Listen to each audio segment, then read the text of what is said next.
सर्वप्रथम जगद्गुरु राष्ट्रसंत तुकडोजी महाराज, कर्मयोगी संत गाडगे बाबा व हिंदुत्वाची शान राखणारे छत्रपती शिवाजी महाराज अशा तिन्ही महात्मा संतांना माझा त्रिवार अभिवादन।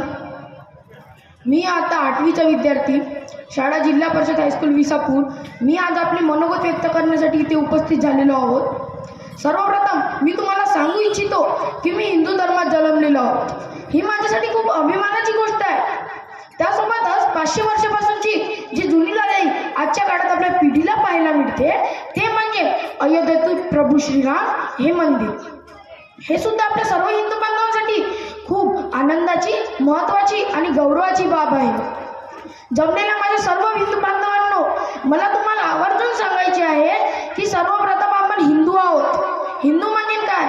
हिंदू हा समाज फार महत्त्वाचा आहे, ज्या समाजासाठी छत्रपती शिवाजी महाराजांनी जीवाचे रान करून एक मराठा साम्राज्य उभे केले। हे आपल्या मुलाबाळांना शिकवणे गरजेचे आहे। आपल्या मुलाबाळांना झाशीची राणी लक्ष्मीबाई शिकवणे गरजेचे आहे। आपल्या मुलाबाळांना संत तुकडोजी महाराज शिकवणे गरजेचे आहे। आपल्या मुलाबाळांना डॉक्टर बाबासाहेब आंबेडकर शिकवणे गरजेचे आहे। आपल्या धर्माचे रक्षण करणे ही आपली नैतिक जबाबदारी आहे आणि ती आपण परिश्रमाने पडलीच पाहिजे।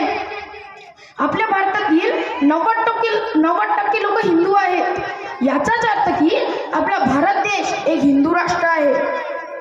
जर आपल्याला हिंदुत्वाची शान राखायची असेल तर आपल्या रक्तात हिंदुत्व असणे गरजेचे आहे। म्हणूनच मी म्हणतो चला उठा जागोवा,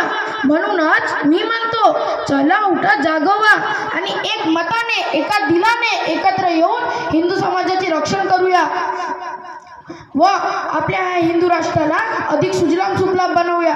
एवढे बोलून मी माझे 2 शब्द संपविते, परंतु जाता जाता एवढंच म्हणतो, हा भारत देश हिंदू राष्ट्र होता, हिंदू राष्ट्र आहे आणि हिंदू राष्ट्रच राहील। भारत माता की, भारत माता की, भारत माता की।